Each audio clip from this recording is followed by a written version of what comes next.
Selamat datang para penonton yang mencari masa tua yang tenang.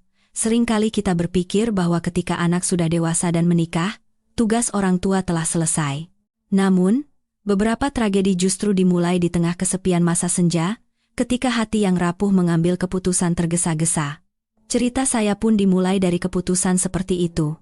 Ibu mertua saya, yang telah menjanda selama 10 tahun, tiba-tiba mengumumkan akan menikah lagi dengan seorang pria muda yang baru berusia 25 tahun. Dan segera setelah upacara pernikahan selesai, beliau menyuruh kami suami saya dan saya untuk pindah rumah, lalu memulai bulan madu yang aneh bersama suami mudanya, tidak pernah keluar dari rumah bahkan selangkah pun selama 10 hari. Mungkin semua ini akan berlalu tanpa insiden.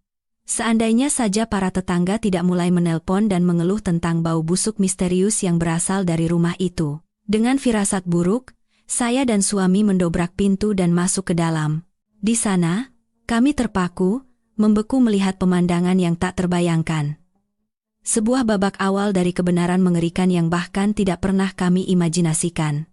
Semua tragedi ini berawal sekitar 3 bulan yang lalu. Ibu Ratna, ibu mertua saya yang telah menjanda selama hampir 10 tahun, membuat pengumuman mengejutkan kepada seluruh keluarga bahwa beliau akan segera menikah lagi. Berita itu saja sudah cukup mengejutkan, tetapi yang membuat kami lebih terperangah adalah calon mempelai prianya. Namanya Rian, seorang pemuda berusia 25 tahun, bahkan lebih muda dari Bima, suami saya. Saya masih ingat dengan jelas hari ketika Ibu Ratna pertama kali membawa Rian ke rumah untuk diperkenalkan. Dia adalah pemuda yang sangat menarik, wajahnya putih dan bersih, tutur katanya lembut dan sopan. Dia mengaku telah kehilangan orang tuanya sejak kecil dan merantau sendirian ke Jakarta untuk berjuang hidup. Katanya, dia jatuh cinta pada sosok Ibu Ratna yang keibuan dan berwibawa. Cinta, katanya, tidak mengenal usia. Saat itu, keluarga kami menentang keras. Bima, suami saya, berteriak, "Ibu, apa ibu sudah tidak waras? Dia itu pantasnya jadi anak ibu. Orang-orang akan menertawakan keluarga kita. Ini sama saja mencoreng nama baik ayah yang sudah meninggal." Namun, Ibu Ratna mengabaikan semua perkataan kami. Beliau benar-benar tenggelam dalam perasaan yang diyakininya sebagai cinta sejati. Beliau berkata bahwa Rian telah membuatnya kembali merasakan perasaan dicintai dan dilindungi yang telah lama hilang. Penolakan kami, menurutnya, hanyalah tindakan egois dari anak-anak yang tidak mengerti kesepiannya. Akhirnya, mengabaikan penolakan anak-anaknya, sebuah pernikahan sederhana pun digelar. Sehari sebelum pernikahan, Ibu Ratna memanggil kami berdua dan berkata, "Mulai sekarang, rumah ini akan menjadi tempat tinggal baru bagi ibu dan Rian. Kalian sudah dewasa, jadi hiduplah mandiri dan bebas. Ibu sudah siapkan apartemen untuk kalian, pindahlah ke sana." Perkataan itu terdengar seperti perintah yang tidak bisa dibantah. Apartemen yang beliau maksud adalah sebuah unit tua dan sempit di pinggiran Jakarta, jauh dari pusat kota. Namun, kami tidak punya pilihan selain menelan kepahitan dan pindah. Saya tahu, beliau tidak benar-benar menginginkan kami bebas. Beliau hanya ingin menyingkirkan kami, yang dianggap sebagai penghalang kebahagiaan barunya. Dan kemudian, dimulailah bulan madu mereka yang aneh, di rumah yang sangat familiar bagi kami. Sejak pernikahan itu, tidak ada seorang pun yang melihat Ibu Ratna atau suami mudanya keluar rumah. Pagar besi selalu terkunci rapat, dan ponsel ibu selalu tidak aktif. Awalnya, saya dan Bima berpikir mungkin mereka hanya ingin menikmati waktu berdua saja. Meskipun terasa aneh, kami tidak ingin terlalu ikut campur. Namun, situasi mulai menjadi semakin ganjil. Pada hari ke-7 bulan madu mereka, seorang ibu yang tinggal persis di sebelah rumah menelepon saya, "Mbak Sari, maaf nih sebelumnya, tapi beberapa hari ini dari rumah ibu mertuamu tercium bau yang tidak sedap. Bau asam dan busuk yang menyengat sampai masuk ke rumah saya. Sudah tidak tahan lagi rasanya. Jantung saya berdebar kencang." "Bau busuk? Bau apa ya, Bu?" Saya juga tidak tahu persis. Anehnya, selama seminggu ini saya tidak pernah melihat Bu Ratna atau suaminya yang muda itu keluar. Pagarnya selalu terkunci. Saya ketuk beberapa kali juga tidak ada jawaban. "Saya khawatir, Mbak. Coba deh Mbak datang ke sini." Perkataan tetangga itu membuat saya diliputi kecemasan yang luar biasa. Saya segera menelepon Bima dan menjelaskan situasinya. Awalnya, dia menganggapnya sepele. Ah, mungkin tidak ada apa-apa. Ibu kan lagi asyik dengan suami mudanya. Kamu terlalu sensitif. Namun, setelah saya bilang bahwa tetangga sudah mengetuk pintu dan tidak ada jawaban, raut wajahnya mulai berubah cemas. Kami memutuskan untuk segera pergi ke sana. Begitu mobil kami memasuki gang sempit menuju rumah, bau busuk yang menyengat langsung menusuk hidung, padahal kami masih di dalam mobil. Bau itu bukan sekadar bau sampah. Itu adalah campuran bau asam, amis, dan sesuatu yang membusuk bau menjijikkan yang tak terlukiskan. Kami bergegas turun dari mobil sambil menutup hidung. Semakin dekat ke rumah, baunya semakin mengerikan. Bau yang merembes keluar dari celah pintu begitu pekat hingga membuat perut mual. Ibu, Rian, apa ada orang di dalam? Bima menggedor-gedor pagar besi dengan keras, tetapi yang kembali hanyalah keheningan yang mencekam. Rasa takut yang luar biasa mulai menyelimuti saya. Jangan-jangan terjadi sesuatu yang buruk. Tidak bisa begini, Sari. Aku harus mendobrak pintunya, kata Bima. Wajahnya pucat pasi karena ketakutan. Dia meminjam linggis besar dari tetangga. Setelah beberapa hantaman keras, kunci gerbang akhirnya rusak dan pintu terbuka. Begitu pintu terbuka, gelombang bau busuk yang lebih mengerikan menyembur keluar, membuat kami refleks mundur beberapa langkah. Saya menahan napas dan berlari masuk bersama Bima, dan di sana, kami membeku di tempat. Pemandangan di depan mata kami benar-benar seperti tempat pembuangan sampah. Rumah yang biasanya bersih dan rapi kini dipenuhi tumpukan sampah. Wadah makanan pesan antar, kantong plastik, botol kosong, dan sisa makanan berserakan di lantai. Semuanya terasa lembab, lengket, dan mengeluarkan bau asam. Lalat-lalat beterbangan mengerubungi sampah, namun, itu bukanlah yang paling mengerikan. Di tengah ruang tamu, di atas sofa kulit mahal, duduklah Rian, sang suami muda. Dengan kaki disilangkan di atas meja, dia memegang konsol video game, matanya terpaku pada layar televisi. Dia memakai headphone besar, seolah tidak terpengaruh sama sekali oleh kekacauan di sekelilingnya. Dia asyik bermain game di tengah lautan sampah. Dan Ibu Ratna. Beliau meringkuk di sudut ruangan, di atas lantai yang kotor. Rambutnya acak-acakan, pakaiannya kusut dan berbau. Wajahnya kuyu, dan kedua matanya yang kosong tidak memiliki fokus, hanya dipenuhi ketakutan dan kengerian yang mendalam.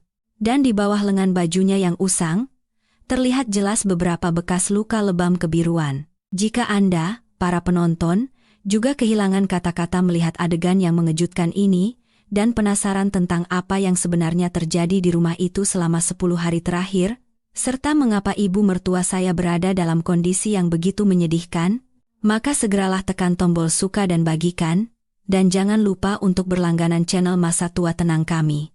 Anda pasti tidak ingin ketinggalan kelanjutan dari kisah yang mengejutkan dan penuh misteri ini. Ruangan itu dipenuhi bau busuk yang menyengat.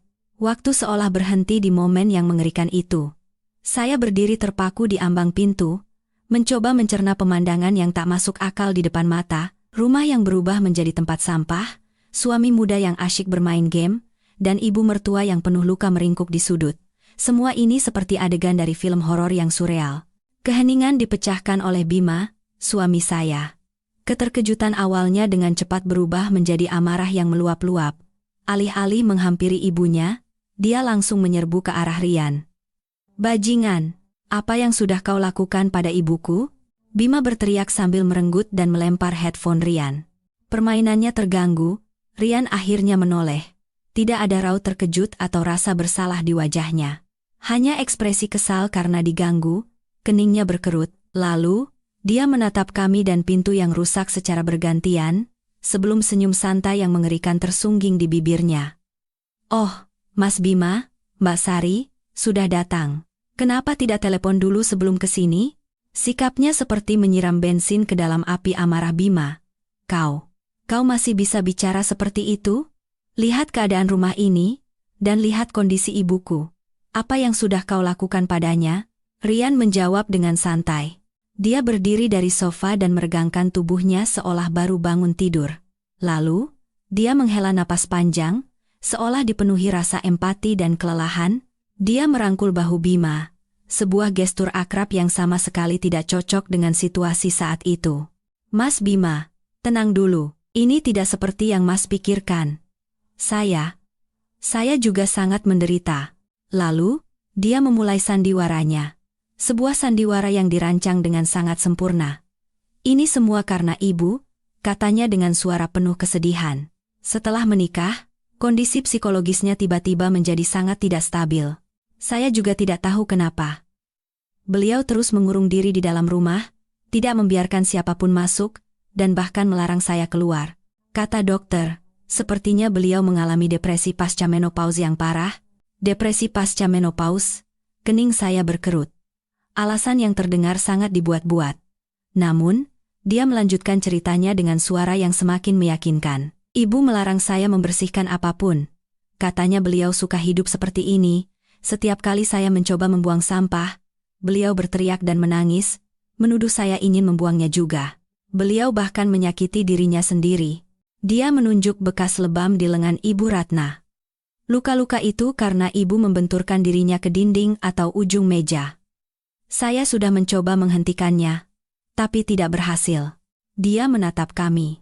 Di matanya yang jernih, terpancar keputusasaan dan kesabaran seorang suami muda yang harus merawat istri yang sakit jiwa. Saya tahu saya masih muda dan tidak berpengalaman merawat orang dengan gangguan mental. Saya hanya mencoba menuruti semua kemauannya. Jika beliau ingin makan sesuatu, saya pesankan. Jika beliau melarang membuang sampah, saya biarkan. Saya hanya percaya bahwa fase ini akan berlalu dan beliau akan kembali normal. Ceritanya terdengar sangat menyentuh. Seorang suami muda yang berbakti pada istri tuanya yang bermasalah secara mental, sebuah pengorbanan yang mulia. Siapapun yang mendengarnya pasti akan bersimpati padanya. Benarkah begitu? Bima, suami saya yang mudah goyah, tampaknya hampir yakin. Amarahnya mereda, digantikan oleh ekspresi bingung. Dia menoleh pada ibunya, yang masih duduk diam di sudut. Ibu, apa benar yang dikatakan Rian? Kalau ibu sakit, kenapa tidak bilang pada kami? Ibu Ratna tidak menjawab. Beliau hanya menatap kami dengan mata kosong sejenak, lalu menundukkan kepalanya dalam-dalam, bahunya bergetar pelan. Di mata suami saya, kebisuan ibunya tampak seperti pengakuan diam-diam. Saya tidak percaya ini. Saya menatap suami saya dan Rian bergantian. Bagaimana bisa Bima begitu naif? Bagaimana bisa dia begitu mudah percaya pada cerita yang tidak masuk akal ini?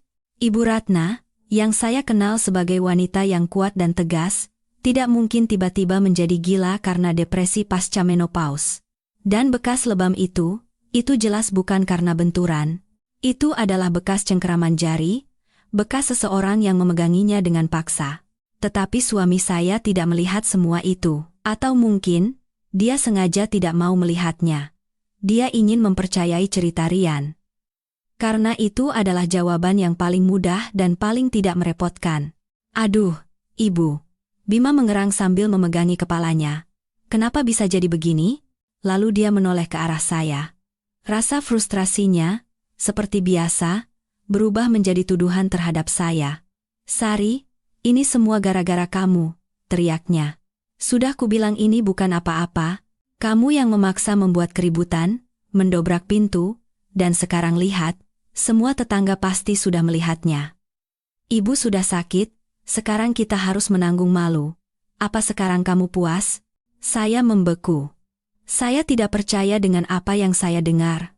Dia menyalahkan saya. Dalam situasi seperti ini, dia bisa-bisanya menyalahkan saya karena telah membuat masalah menjadi besar. Sikap suami saya yang pelin-pelan dan tidak rasional ini sudah melampaui batas. Kamu. Saya tidak bisa melanjutkan kata-kata. Amarah memenuhi kerongkongan saya. Kamu sudah gila? Apa kamu tidak lihat kondisi ibu tidak normal? Kita harus segera membawanya ke rumah sakit. Mau kemana? Tiba-tiba Rian menyela lagi. Suaranya terdengar sangat rasional. Mbak Sari, saya mengerti Mbak khawatir, tapi kondisi psikologis ibu sedang sangat tidak stabil. Kalau kita paksa, bagaimana jika beliau melakukan tindakan nekat? Menurut saya, lebih baik biarkan beliau di rumah. Saya akan membujuk dan merawatnya, Semua akan baik-baik saja. Saya janji. Sekali lagi, dia memainkan perannya sebagai menantu dan suami yang berbakti, dan Bima, sekali lagi, mengangguk setuju. Rian benar. Biarkan ibu bersamanya. Dia suaminya, dia pasti tahu apa yang harus dilakukan. Kalau kita ikut campur, malah akan memperkeruh suasana. Sari, ayo kita pulang. Kita di sini juga tidak akan membantu apa-apa. Dia berkata begitu dan mencoba menarik saya keluar dari rumah sampah itu. Saya berdiri terpaku. Saya tidak bisa pergi. Saya tidak bisa meninggalkan ibu mertua saya berduaan dengan iblis ini. Sekalipun di masa lalu beliau sering menyakiti saya, beliau tetaplah manusia, dan saat ini, beliau dalam bahaya. Matanya memang kosong, tetapi di kedalamannya, saya bisa membaca ketakutan yang luar biasa. Sandiwara Rian mungkin sempurna, tapi saya tahu itu bohong, dan saya harus menemukan cara untuk membongkarnya. Tidak. Aku tidak mau pergi. Saya menepis tangan suami saya. Suara saya tegas. Bagaimana bisa kita pergi begitu saja melihat kondisi ibu seperti ini? Ibu Ratna masih meringkuk di sudut, tanpa kata, tanpa reaksi, seperti bayangan tak berjiwa. Selama bersih-bersih, saya sengaja mengamati sekeliling dengan cermat. Saya menemukan sesuatu yang aneh. Sampah di rumah itu sebagian besar adalah bungkus makanan cepat saji dan botol minuman. Hampir tidak ada sampah rumah tangga biasa. Seolah-olah selama ini mereka tidak pernah memasak atau hidup layaknya keluarga normal. Ibu, panggil saya pelan. Bagaimana kondisi ibu? Mungkin sebaiknya kita ke rumah sakit untuk periksa? Sekadar general check-up saja. Tiba-tiba Ibu Ratna mengangkat kepalanya. Beliau menatap saya, lalu melirik Rian yang berdiri di sebelahnya. Bibirnya bergetar seolah ingin mengatakan sesuatu, tetapi kemudian urung, beliau hanya menggelengkan kepalanya dengan lemah. Tidak, ibu tidak mau kemana-mana. Ibu mau di rumah saja. Begitu beliau bicara, Bima mendapatkan alasan yang lebih kuat untuk menyeret saya pergi. Tuh, kamu dengar sendiri kan? Ibu tidak mau pergi. Sudahlah. Ayo kita pulang, jangan ganggu ibu istirahat. Dia memegang tangan saya dan menarik saya dengan paksa. Saya hanya bisa pasrah diseret sambil menoleh ke belakang untuk terakhir kalinya melihat ibu mertua saya. Tepat pada saat itulah, ketika Rian sedang membalikkan badan untuk berbicara dengan Bima, Ibu Ratna menatap saya. Tatapannya penuh permohonan. Tangannya yang gemetar, tangan yang penuh lebam kebiruan itu diam-diam terulur ke arah saya. Dan di telapak tangannya, ada secari kertas kecil yang diremas. Beliau mengangguk sedikit ke arah saya, nyaris tak terlihat. Jantung saya serasa berhenti berdetak. Saya mengerti. Itu adalah sebuah sinyal, sebuah permintaan tolong. Dengan cepat, saya menyambar kertas yang disodorkannya secara diam-diam. Bima menarik saya keluar dari rumah itu, seolah tidak ingin tinggal lebih lama 1 detik pun. Baru setelah aman di dalam mobil, saya bisa menghela napas lega. Telapak tangan saya basah oleh keringat, dan di dalamnya tergenggam senjata pertama saya, secari kertas kecil. Setelah mobil berjalan cukup jauh, saya berpura-pura mencari sesuatu di tas dan diam-diam membuka kertas itu. Tulisan di atasnya miring dan tidak beraturan, seperti tulisan orang yang sangat ketakutan. Tetapi pesannya jelas dan tegas seperti sebuah putusan pengadilan. Hanya 4 kata, tolong. Jangan percaya dia. Dugaan saya benar. Semua yang saya curigai adalah kenyataan. Ibu mertua saya tidak sakit.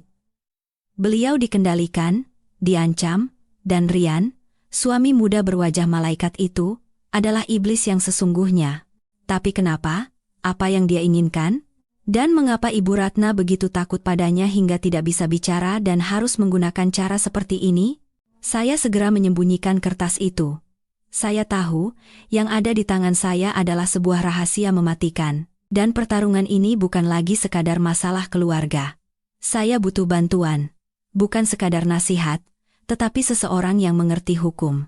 Secari kertas kecil di telapak tangan saya terasa seperti bara api. Tolong, jangan percaya dia. 4 kata yang ditulis dengan gemetar itu adalah permintaan tolong yang memilukan dan bukti kuat atas kecurigaan saya yang mengerikan. Ibu mertua saya yang cerdas dan angkuh itu benar-benar dalam bahaya. Beliau disekap dan dikendalikan di rumahnya sendiri oleh suami muda yang dinikahinya dengan mempertaruhkan segalanya. Sesampainya di rumah, Bima langsung tertidur pulas di tempat tidur. Dia terlalu lelah setelah hari yang penuh gejolak, tapi saya tidak bisa tidur. Saya duduk sendirian dalam kegelapan. Di atas meja, kertas itu tergeletak dengan aman. Apa yang harus saya lakukan sekarang? Lapor polisi? Apa yang akan saya katakan? Bahwa ibu mertua saya memberikan secari kertas minta tolong? Rian pasti akan dengan mudah menyangkalnya. Dia akan kembali menggunakan alasan depresi pasca menopause, dan Ibu Ratna, di bawah ancamannya, pasti tidak akan berani mengatakan yang sebenarnya. Situasi akan semakin buruk, dan mungkin akan menempatkannya dalam bahaya yang lebih besar. Tidak. Saya tidak bisa bertindak gegabah. Saya butuh rencana, strategi yang sistematis. Dan saya butuh sekutu, seseorang yang tidak hanya bisa menjadi sandaran mental, tetapi juga memiliki kecerdasan dan ketajaman untuk melihat inti permasalahan. Satu-satunya orang yang terlintas di benak saya adalah Dewi. Dewi adalah sahabat terbaik saya sejak kuliah, tetapi kami memilih jalan hidup yang sangat berbeda. Sementara saya mendalami farmasi yang menuntut ketelitian dan akurasi, Dewi terjun ke dunia hukum yang penuh pertarungan sengit di pengadilan. Dia kini adalah seorang pengacara hebat yang terkenal cerdas, rasional, dan berkepala dingin. Dialah orang yang saya butuhkan saat ini. Keesokan paginya, saya berpura-pura berangkat kerja, tetapi langsung mengemudikan mobil ke kantor hukum Dewi. Begitu melihat mata saya yang kuyu dan wajah saya yang kacau, Dewi langsung tahu ada sesuatu yang tidak beres. Ya ampun, Sari, kamu kenapa? Dia menarik saya ke ruang pribadinya dan menutup pintu rapat-rapat. Dan saya pun menceritakan semuanya. Mulai dari pernikahan gila ibu mertua saya, bulan madu yang aneh, telepon dari tetangga, pemandangan mengerikan di dalam rumah, sandiwara sempurna Rian, sikap pelin-pelan suami saya, dan terakhir, secari kertas permintaan tolong itu. Dewi mendengarkan dengan tenang tanpa menyela. Wajahnya yang cantik dan tajam perlahan mengeras. Simpatinya sebagai sahabat perlahan berubah menjadi analisis dingin seorang pengacara. Sesekali dia mengerutkan kening dan mengetuk-netuk meja dengan jemari lentiknya, seolah sedang menyusun kepingan-kepingan puzzle sebuah kasus. Setelah cerita saya selesai, dia tidak langsung menghibur saya. Dia hanya menatap saya dengan tatapan serius dan berkata dengan suara tegas, "Sari, dengarkan baik-baik. Ini bukan lagi masalah keluarga biasa. Maksudmu, seorang wanita tiba-tiba berubah kepribadian, mengurung diri, dan hidup di tengah tumpukan sampah." Suami mudanya bersikap sangat tenang, dan bahkan memberikan penjelasan yang terlalu sempurna tentang krisis psikologis. Dan puncaknya, ada luka lebam dan secari kertas minta tolong. Dewi menganalisis setiap petunjuk. Dari sudut pandang hukum, semua ini mengarah pada satu kemungkinan. Ini adalah kasus dengan unsur pengendalian, ancaman, dan bahkan bisa jadi penyekapan ilegal. Setiap kata yang diucapkan Dewi membuat saya merinding. Saya sudah menduganya, tetapi mendengarnya langsung dari mulut seorang pengacara, bobotnya terasa sangat mengerikan. Lalu apa yang harus kulakukan sekarang?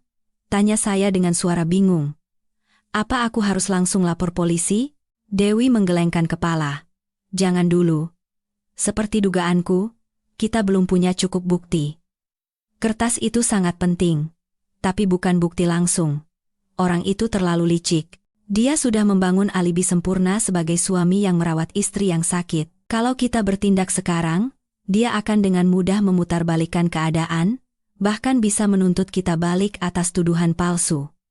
Dan yang terburuk, ibu mertuamu yang akan pertama kali dalam bahaya. Jadi bagaimana? Saya nyaris putus asa.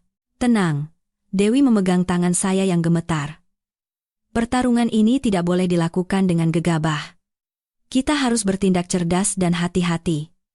Mulai saat ini, kamu harus berakting. Berpura-puralah kamu sepenuhnya percaya pada cerita Rian. Berpura-puralah bersimpati pada penyakit ibu mertuamu dan mengagumi kesabaran suami mudanya itu. Kita harus membuatnya lengah. Dia melanjutkan dengan tatapan tajam. Sementara itu, kita akan memulai penyelidikan kita sendiri. Kita harus mencari tahu siapa sebenarnya Rian itu. Siapa dia, dari mana asalnya, dan kenapa dia mengincar ibu mertuamu? Apa motifnya? Kita harus mengenal musuh kita dengan baik untuk bisa menemukan kelemahannya dan mengalahkannya. Perkataan Dewi bagaikan mercusuar yang menerangi jalan di tengah badai. Kekacauan dan ketakutan dalam diri saya perlahan sirna, digantikan oleh tekad dan rencana aksi yang jelas. Baiklah, jawab saya sambil menggenggam tangannya erat. Terima kasih, Dewi. Tanpamu, aku tidak tahu harus berbuat apa. Sama-sama. Tapi janji, kamu harus sangat berhati-hati. Orang yang bisa merancang sandiwara serumit itu bukan orang sembarangan. Dia bisa jauh lebih berbahaya dari yang kita kira. Setiap tindakan, sekecil apapun, harus kamu diskusikan denganku dulu. Mengerti? Aku janji. Setelah pertemuan itu, saya kembali ke rumah. Tapi saya bukan lagi istri yang bingung dan ketakutan.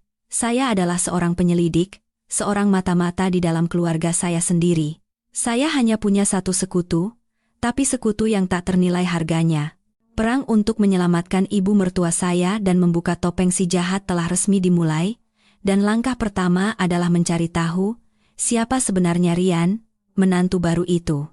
Dan hanya 2 hari kemudian, informasi pertama tiba. Informasi yang mulai melukiskan potret yang jauh lebih mengerikan, sangat berbeda dari citra pemuda desa Lugu yang telah dia ciptakan. Sari, hasilnya sudah keluar, kata Dewi di telepon. Suaranya sangat serius. Orang ini bukan orang biasa. Menurut penyelidikan Dewi, Rian nama aslinya Rian Saputra memang berasal dari keluarga miskin di desa, tetapi dia bukan anak yatim piatu seperti yang dikatakannya. Kedua orang tuanya masih hidup, tetapi sudah lama tidak mengakuinya sebagai anak. Alasannya, dia terjerat judi dan berkali-kali menipu serta mencuri uang keluarga untuk dihabiskan demi kesenangan pribadi. Dia kabur dari rumah pada usia 18 tahun dan merantau ke kota. Tanpa pendidikan dan pekerjaan, dia memiliki satu senjata ampuh, penampilannya. Dengan wajah tampan dan mulut manisnya, dia dengan cepat menemukan jalan termudah menuju kesuksesan. Dia secara khusus mengincar wanita-wanita yang lebih tua, kata Dewi dengan nada jijik, wanita kaya tapi kurang kasih sayang, janda, cerai, atau yang tidak bahagia dengan suaminya. Mereka adalah mangsa empuknya. Dewi mengirimi saya sebuah daftar. Daftar setidaknya 5 wanita yang pernah dipacari Rian selama 7 tahun terakhir. Mereka semua memiliki satu kesamaan. Jauh lebih tua darinya dan kaya raya. Yang pertama adalah seorang pemilik spa, berusia 50 kotaan yang telah menjanda. Dia tinggal bersamanya selama hampir 2 tahun, dibiayai hidupnya dan dibelikan barang-barang mewah. Hubungan berakhir setelah wanita itu memergokinya diam-diam mengambil uang dari kas spa. Yang kedua adalah seorang pengusaha wanita yang telah bercerai, hampir 20 tahun lebih tua darinya. Dia tinggal di villa wanita itu, mengendarai mobilnya. Hubungan itu berakhir ketika dia ketahuan selingkuh dengan wanita lain. Daftar itu terus berlanjut. Dan setiap kali sebuah hubungan berakhir, dia selalu berhasil membawa sejumlah uang, baik dalam bentuk hadiah, pinjaman, atau pemerasan. Dia seperti lintah, menghisap darah mangsanya sampai tetes terakhir, lalu pergi mencari mangsa lain yang lebih subur. Masa lalunya sangat kelam, simpul Dewi. Dia beberapa kali dilaporkan atas tuduhan penipuan, tapi anehnya selalu berhasil lolos dari hukuman. Sepertinya dia sangat ahli dalam membaca psikologi korban dan memegang kelemahan mereka, membuat mereka tidak berani memperpanjang masalah karena malu. Seluruh tubuh saya terasa dingin saat mendengarnya. Jadi, ibu mertua saya bukanlah korban pertama. Beliau hanyalah mangsa terbaru, dan mungkin yang paling subur, dalam karir berburunya. Pemuda desa yang lugu, cinta yang tulus. Semuanya hanyalah sandiwara. Sandiwara yang telah ia mainkan berkali-kali, dan ibu mertua saya, yang kesepian di usia senja dan haus akan cinta, telah masuk ke dalam perangkapnya dengan begitu mudah. Potret menantu baru itu telah terungkap. Bukan suami yang mencintai istrinya, tetapi seorang penipu profesional. Seekor serigala berbulu domba. Dan saya tahu, targetnya kali ini tidak akan berhenti hanya pada sekadar dibiayai hidup dan bermewah-mewah. Pasti ada sesuatu yang jauh lebih besar. Sesuatu yang berhubungan dengan seluruh kekayaan ibu mertua saya. Dan untuk mencapai tujuannya, dia tidak akan segan-segan menjadikan ibu mertua saya sebagai sandera. Potret Rian Saputra yang dilukiskan Dewi membuat saya merinding.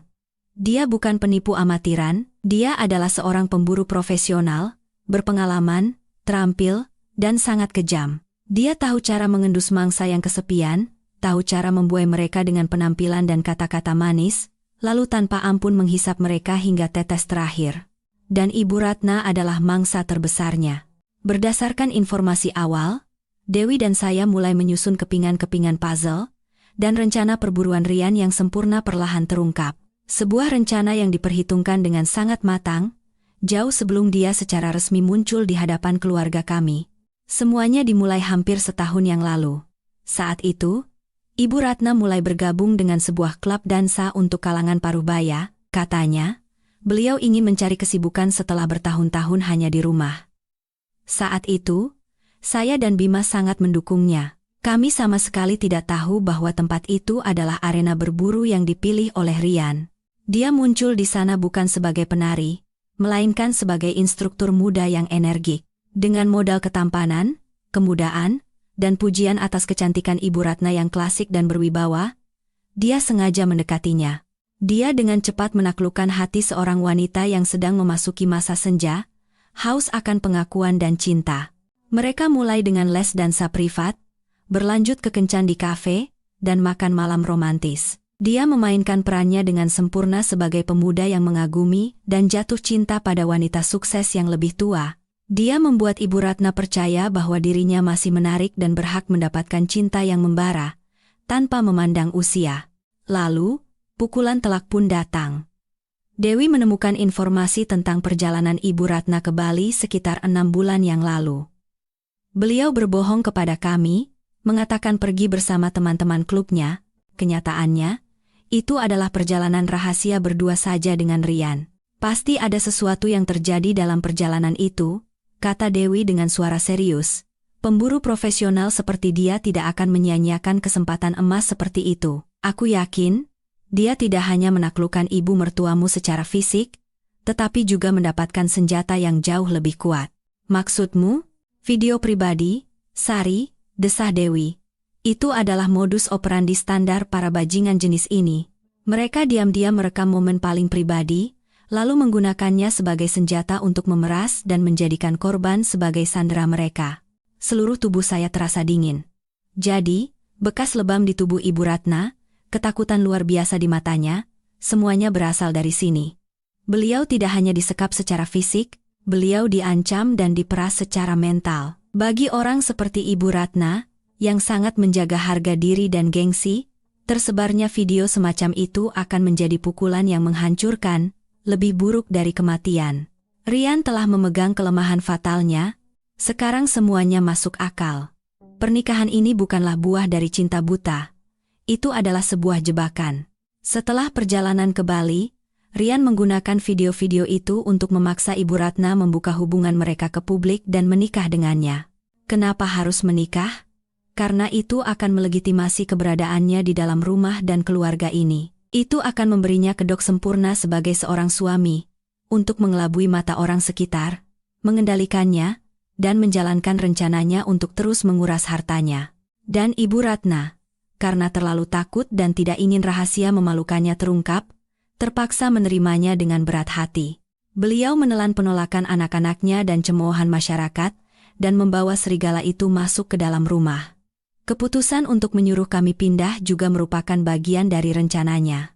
Rian membutuhkan ruang yang terisolasi dari dunia luar, di mana dia bisa dengan leluasa mengendalikan dan menyiksa Ibu Ratna tanpa diketahui siapapun. Rumah itu telah berubah menjadi penjara, dan Ibu Ratna adalah satu-satunya tahanan di dalamnya. Fakta bahwa mereka tidak keluar rumah selama 10 hari, rumah yang berubah menjadi tumpukan sampah, semua itu bukan karena depresi pasca menopause.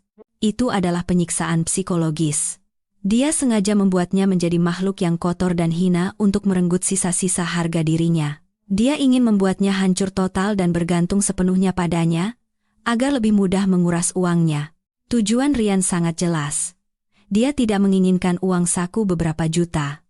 Dia mengincar seluruh warisan besar yang ditinggalkan oleh almarhum ayah mertua saya. Dia berniat memeras dan menghisapnya hingga keping terakhir. Sambil menyusun data yang dikirimkan Dewi, saya dipenuhi amarah, tetapi pada saat yang sama, semuanya menjadi sangat jelas dengan dingin. Saya bisa melihat papan permainan secara keseluruhan. Saya tahu siapa musuh saya dan apa senjatanya. Tetapi saya juga menyadari satu hal, ibu mertua saya, meskipun memiliki tanggung jawab karena telah terjun secara buta ke dalam hubungan berbahaya ini, juga seorang korban-korban pemerasan dan penyiksaan fisik maupun mental. Sekalipun di masa lalu beliau sering menyakiti saya tidak bisa membiarkannya hancur di tangan bajingan seperti itu. Pertarungan ini bukan hanya untuk membuka topeng Rian, tetapi juga untuk menyelamatkan ibu mertua saya. Setelah memahami gambaran utuh dari konspirasi Rian, saya tahu saya tidak bisa melawannya secara langsung. Kertas permintaan tolong dari ibu mertua saya adalah sinyal untuk bertahan hidup. Tetapi pada saat yang sama, itu juga bukti bahwa beliau berada dalam cengkeraman ketakutan yang luar biasa sehingga tidak berani melawan. Jika saya menuduh Rian sekarang, dia yang terpojok bisa melakukan apa saja, dan Ibu Ratna yang akan pertama kali dalam bahaya. Saya tidak bisa mengambil risiko itu. Saya berdiskusi dengan hati-hati bersama Dewi, dan kami memutuskan untuk melawan api dengan api. Saya tidak akan membongkar kebohongan Rian, sebaliknya, saya akan mempercayainya. Saya akan mempercayai cerita depresi pasca menopause itu dan menggunakannya sebagai kedok untuk langkah pertama saya. Sandiwara saya dimulai malam itu juga di meja makan. Saya memulai percakapan dengan Bima. "Mas," kata saya dengan suara penuh rasa bersalah. "Kemarin aku salah. Aku terlalu gegabah dan menyalahkan Mas dan Rian. Aku minta maaf." Bima menatap saya dengan heran. "Kamu baru sadar kalau kamu salah?" "Iya." Saya mengangguk dengan mata berkaca-kaca. "Aku sudah memikirkannya semalaman. Aku terlalu egois. Kasihan Rian. Dia pasti sangat berat merawat ibu yang sedang sakit sendirian. Aku, bukannya membantu, malah menambah bebannya. Aku benar-benar minta maaf." Perkataan saya tampaknya membuatnya sangat puas. Dia menghela napas lega dan memeluk saya. "Sudahlah. Syukurlah kamu mengerti. Aku juga tidak menyalahkanmu. Kamu kan begitu karena khawatir sama ibu. Besok," saya melanjutkan, "aku mau ke rumah ibu. Aku mau minta maaf pada Rian dan melihat apa ada yang bisa kubantu. Aku juga ingin menjenguk ibu sebentar. Boleh kan?" "Tentu saja boleh." "Aku senang sekali kamu berpikir begitu." Wajah Bima berseri-seri. Seperti dugaan saya, Rian juga dengan senang hati mengizinkan. Mungkin di matanya, kehadiran seorang pembantu gratis yang merasa bersalah akan semakin membantunya. Dia akan punya lebih banyak waktu untuk bersenang-senang. Dan kehadiran saya akan menjadi kedok yang sempurna bagi para tetangga bahwa ini adalah keluarga yang harmonis. Maka, saya kembali ke rumah itu. Bukan sebagai musuh, tetapi untuk memainkan peran sebagai menantu yang menyesal. Saya membawa banyak makanan bergizi, dan beberapa buku tentang kesehatan mental lansia. Saya bertemu Rian di ruang tamu. Saya menundukkan kepala dan berkata dengan suara pelan, "Rian, maafkan aku atas kejadian kemarin. Aku salah. Aku kesini mau menjenguk ibu dan membantu membersihkan rumah." Rian menatap saya dengan senyum tipis yang berusaha disembunyikan. Senyum seorang pemenang. "Tidak apa-apa, Mbak Sari," katanya, berpura-pura menjadi suami yang lapang dada. "Saya tahu Mbak begitu karena khawatir sama ibu. Mbak sudah repot-repot begini, masa saya tolak? Silakan saja. Ibu ada di kamar." Saya berhasil. Langkah pertama berjalan sempurna. Saya berhasil masuk ke sarang musuh bukan sebagai lawan, tetapi sebagai sekutu tak terduga seseorang yang percaya pada penyakit Ibu Ratna. Saya masuk ke kamar tidur ibu mertua saya. Kamar itu berantakan, gelap, dan masih menyisakan bau tak sedap yang samar. Ibu Ratna duduk di tempat tidur, matanya masih kosong. Melihat saya, beliau terkejut dan tampak ketakutan. Beliau melirik ke arah pintu, khawatir Rian mendengar. Saya mengerti maksudnya. Saya mendekat tanpa mengucapkan sepatah kata pun. Saya hanya mulai melakukan pekerjaan saya dengan tenang. Saya membuka jendela lebar-lebar agar udara segar masuk. Saya mulai membersihkan kamar, membuang sampah, dan merapikan barang-barang. "Ibu, istirahat saja," kata saya dengan suara cukup keras agar Rian di luar bisa mendengar. "Kamar yang berantakan begini tidak baik untuk kesehatan. Biar saya rapikan semuanya ya, Bu. Saya tidak akan mengganggu. Saya telah menciptakan alasan yang sangat sah untuk bisa bergerak bebas dan menggeledah kamar ini. Bersih-bersih sebagai bentuk penebusan dosa." Ibu Ratna menatap saya dengan tatapan yang rumit. Tanpa kata, beliau mengangguk kecil lalu membalikkan badannya menghadap tembok. Bahunya yang kurus tampak bergetar. Beliau tahu saya mencoba membantunya, tetapi beliau terlalu takut untuk melakukan apapun. Saya mulai membersihkan dengan teliti. Setiap laci, setiap sudut lemari, setiap celah saya periksa. Sambil bekerja, saya mencari tempat yang sempurna untuk memasang mata dewa saya. Dan akhirnya, saya menemukannya. Di atas meja nakas di samping tempat tidur Ibu Ratna, ada sebuah boneka beruang tua yang sudah kusam. Saya tahu itu adalah satu-satunya kenang-kenangan masa kecil Bima, dan Ibu Ratna sangat menyayanginya. Rian pasti tidak akan peduli pada barang anak-anak yang tidak berharga seperti itu. Itu adalah tempat kamuflase yang sempurna. Berpura-pura akan membuang sampah, saya diam-diam kembali ke kamar saya dan mengambil kamera super kecil yang diberikan Dewi. Ukurannya hanya sebesar kancing baju. Saya kembali ke kamar Ibu Ratna, pintu masih terbuka. Rian sedang menonton TV di ruang tamu. Saya mendekati sisi tempat tidur dan berpura-pura membersihkan debu di boneka beruang itu. "Ibu, boneka ini masih disimpan ya?" "Sudah kusam sekali," kata saya dengan santai. Tangan saya, yang tersembunyi di balik boneka, bergerak secepat kilat. Saya membuat sobekan kecil tepat di sebelah mata plastik boneka itu, dan memasukkan kamera ke dalamnya. Lensa kamera mengarah lurus ke depan, mampu menangkap hampir seluruh ruangan, terutama area tempat tidur dan meja. "Sempurna. Biar saya cuci bersih ya, Bu," kata saya, lalu memeluk boneka itu seolah benar-benar akan mencucinya dan membawanya ke kamar mandi. Padahal, saya hanya ingin memastikan sudut pengambilan gambarnya untuk terakhir kali. Ketika saya meletakkan kembali boneka itu di tempatnya, jantung saya masih berdebar kencang. Saya berhasil.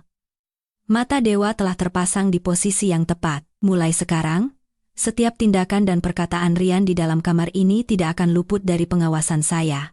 Sandiwara suami muda yang merawat istri yang sakit kini akan memiliki penonton tak diundang. Dan saya yakin, apa yang akan saya saksikan akan menjadi bukti emas untuk membuka topeng iblis itu. Pertarungan ini benar-benar telah memasuki babak baru. Sejak hari pemasangan kamera tersembunyi di boneka beruang itu, sandiwara saya sebagai menantu yang menyesal menjadi semakin sempurna. Sikap patuh saya berhasil melenyapkan kewaspadaan Rian sepenuhnya. Dia tidak lagi mencurigai saya sedikit pun. Suami saya, Bima, tampak sangat puas melihat saya merawat ibunya dengan tulus. "Bagus, Sari," katanya. Tapi saya tidak lagi peduli pada mereka. Seluruh perhatian saya, terutama di malam hari, tercurah pada ponsel saya yang terhubung secara langsung dengan mata dewa itu. Dan apa yang saya saksikan melampaui imajinasi terburuk saya.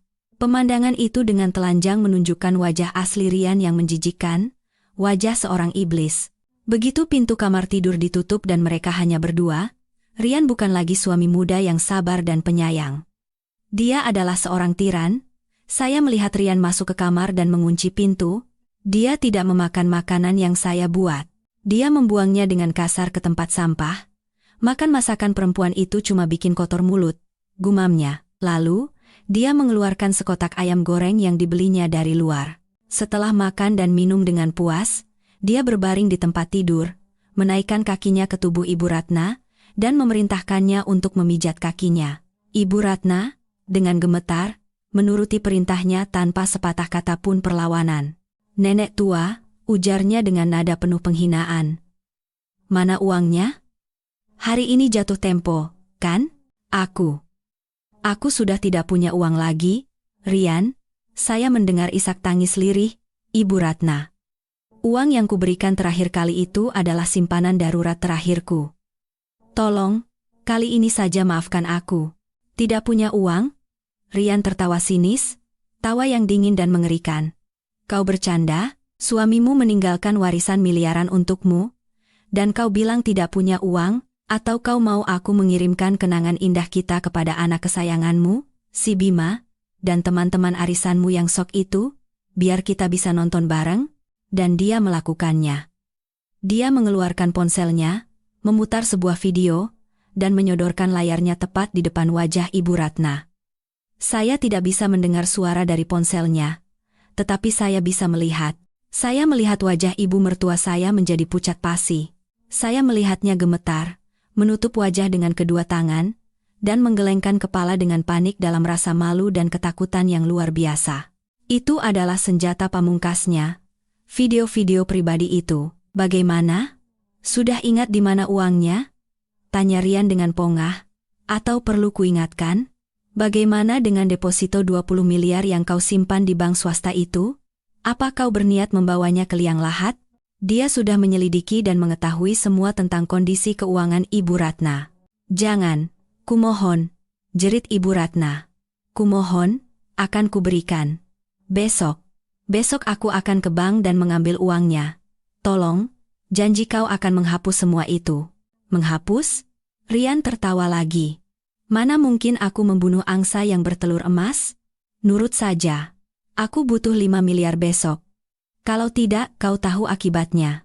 Bukan hanya Bima, seluruh orang di komplek ini akan menikmati karya seniku. Dia tidak hanya mengendalikannya, dia memerasnya. Pemerasan yang terang-terangan, kejam, dan tanpa akhir. Sambil terus mengamati, saya menyadari satu kebenaran yang menyakitkan. Hubungan Rian dan Ibu Ratna bukan sekadar hubungan pemeras dan korban, jauh lebih rumit dari itu. Saya melihat momen-momen ketika Rian, setelah menghina, mengancam, dan menyiksa Ibu Ratna, tiba-tiba mengubah sikapnya. Dia akan mendekatinya, memeluknya, menyeka air matanya, dan membisikkan kata-kata manis yang luar biasa. Sudah, jangan marah, sayang, aku kan begini karena emosi, siapa suruh tidak nurut, kamu tahu kan aku paling sayang sama kamu, lihat, sejak ada aku, kamu jadi lebih bahagia, lebih muda, teman-temanmu semua iri kan punya suami muda dan gagah yang merawatmu dengan sepenuh hati, semua yang kulakukan ini demi kamu. Uang itu tidak penting, yang penting kita bersama, dan Ibu Ratna, yang beberapa saat sebelumnya gemetar ketakutan dan malu, akan bersandar di pelukannya seperti kucing jinak. Beliau akan kembali mempercayai, atau berusaha mempercayai, kebohongan itu. Saya mengerti, penderitaan ibu mertua saya bukan hanya karena takut kehilangan harga diri. Beliau benar-benar memiliki perasaan pada Rian. Beliau adalah wanita yang telah hidup dalam kesepian terlalu lama. Suaminya meninggal muda, putranya sudah dewasa dan memiliki keluarga sendiri, dan sifatnya yang pelin-pelan membuatnya tidak bisa menjadi sandaran yang kokoh. Beliau punya uang, punya status di antara teman-temannya, tetapi di lubuk hatinya, beliau adalah wanita kesepian yang ingin dicintai, ingin merasa dirinya masih berharga dan menarik. Dan Rian muncul seperti oasis di padang pasir. Dia muda, tampan, dan pandai bicara. Dia mengembalikan perasaan-perasaan yang telah lama dilupakan Ibu Ratna. Perasaan dirayu, dicintai, dan diinginkan dengan penuh gairah. Dia membuatnya merasa seperti kembali muda. Meskipun tahu itu adalah jebakan, meskipun sadar Rian hanya memanfaatkannya, beliau tidak bisa keluar. Beliau kecanduan pada perasaan palsu dan beracun itu. Beliau dimanipulasi secara psikologis dengan sangat kejam. Rian menggunakan taktik klasik kasih racun lalu kasih obat. Dia mendorongnya ke neraka ketakutan dan rasa malu dengan video, lalu sesaat kemudian mengangkatnya ke surga kata-kata manis dan sentuhan mesra. Siklus ini berulang-ulang hingga beliau kehilangan kemampuan untuk melawan dan menjadi sepenuhnya bergantung padanya, baik secara fisik maupun mental. Beliau terperangkap di antara ketakutan akan kehilangan harga diri dan cinta yang adiktif dan tidak sehat. Beliau mencintainya sekaligus takut padanya.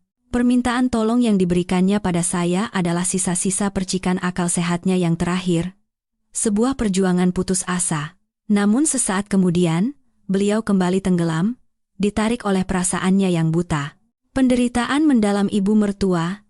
Saya ini tidak serta-merta melunakkan perasaan saya atas perbuatannya di masa lalu.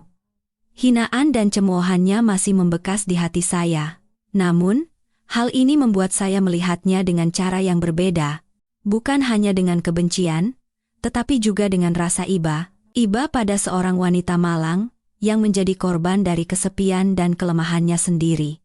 Dan saya menyadari, untuk menyelamatkannya, tidak cukup hanya dengan membongkar kejahatan Rian. Itu mungkin bisa mengirim Rian ke penjara, tetapi Ibu Ratna juga akan hancur. Rasa malu, pengkhianatan, Dan sakitnya kehilangan cinta bisa mendorongnya ke tindakan ekstrem. Saya butuh rencana lain. Rencana yang tidak hanya menghukum si jahat, tetapi juga menyelamatkan korbannya. Dan untuk itu, saya butuh satu sekutu lagi. Seseorang yang perkataannya memiliki bobot yang cukup untuk menyadarkan Ibu Ratna dan menariknya keluar dari kubangan psikologis itu. Putranya sendiri, Bima, sudah saatnya dia tahu yang sebenarnya. Dia tidak bisa lagi menjadi anak yang pelin-pelan dan tidak peduli. Dia harus bangkit dan menyelamatkan ibunya bersama saya. Dia adalah satu-satunya putra, satu-satunya orang yang memiliki bobot dan kasih sayang yang cukup untuk menarik ibunya keluar dari jebakan psikologis yang diciptakan Rian. Tetapi untuk itu, saya harus menunjukkan kepadanya seluruh kebenaran. Kebenaran yang paling telanjang dan paling kejam. Mas, panggil saya pada suami saya yang sedang asyik menonton sepak bola di ruang tamu. Kenapa? Jawabnya, tanpa mengalihkan pandangan dari layar. Tanpa berkata apa-apa, saya meletakkan sebuah tablet di meja tepat di depannya. Layarnya menyala, menunjukkan sebuah folder video. Dia mengerutkan kening, kesal karena diganggu. Apa ini? Lihat saja sendiri, kata saya dengan suara dingin tanpa emosi. Dia melirik saya, lalu penasaran mengambil tablet itu. Video pertama yang saya pilih untuk ditunjukkan kepadanya bukanlah adegan kekerasan, melainkan sesuatu yang kurang vulgar, tetapi tidak kalah merusaknya. Adegan ketika Rian kembali bersikap manis setelah berhasil memeras uang dari Ibu Ratna. Dia memeluknya, menjanjikan masa depan yang bahagia dengan kata-kata manis, dan Ibu Ratna tersenyum puas dan lemah. Apa-apaan ini? Bima membeku. Bagaimana kamu bisa punya video dari kamar ibu? Bagaimana caranya tidak penting, jawab saya. Lihat saja betapa bahagianya ibumu yang terhormat itu dengan menantu barunya. Saya memutar video berikutnya. Kali ini, adegan Rian menaikkan kakinya ke tubuh Ibu Ratna dan menyuruhnya memijat. Wajah Bima mulai berubah. Keterkejutan berubah menjadi ketidakpercayaan, lalu menjadi amarah. Beraninya dia melakukan itu pada ibu. Masih berpikir ibumu depresi pasca menopause? Tanya saya sinis. Masih berpikir bajingan itu adalah suami muda yang sabar merawat istrinya? Lalu, saya melancarkan pukulan telak. Saya memutar video saat Rian mengancam Ibu Ratna dengan ponselnya. Suara jahat Rian terdengar jelas. Tidak punya uang? Kau bercanda? Atau kau mau aku mengirimkan kenangan indah kita kepada anak kesayanganmu? Bima terpaku. Dia menatap lekat layar, melihat wajah ibunya yang pucat pasi karena ketakutan. Dia mengerti. Ibunya tidak sakit. Ibunya sedang diancam. Tapi kenangan apa? Gagapnya, masih mencoba berpegang pada harapan samar bahwa semua ini tidak seburuk yang dibayangkannya. Saya diam. Saya hanya menatapnya dengan tatapan penuh iba.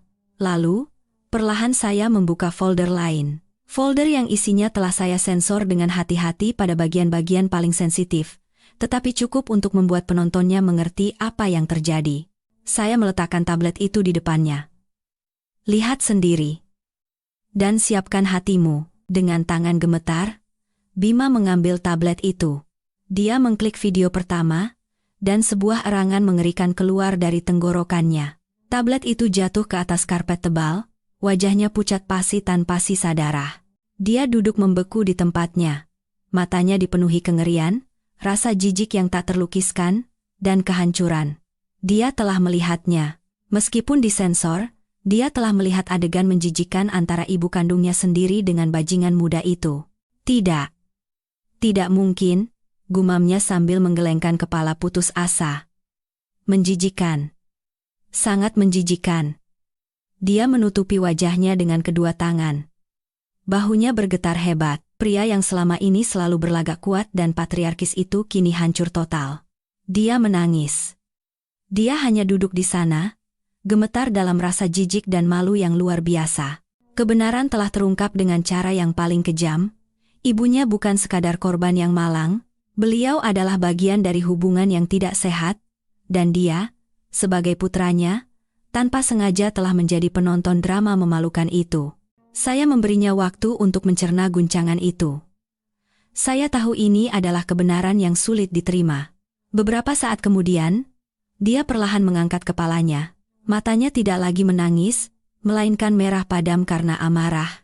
Dia, geramnya, mengucapkan setiap kata dengan gigi terkatup. Akan kubunuh.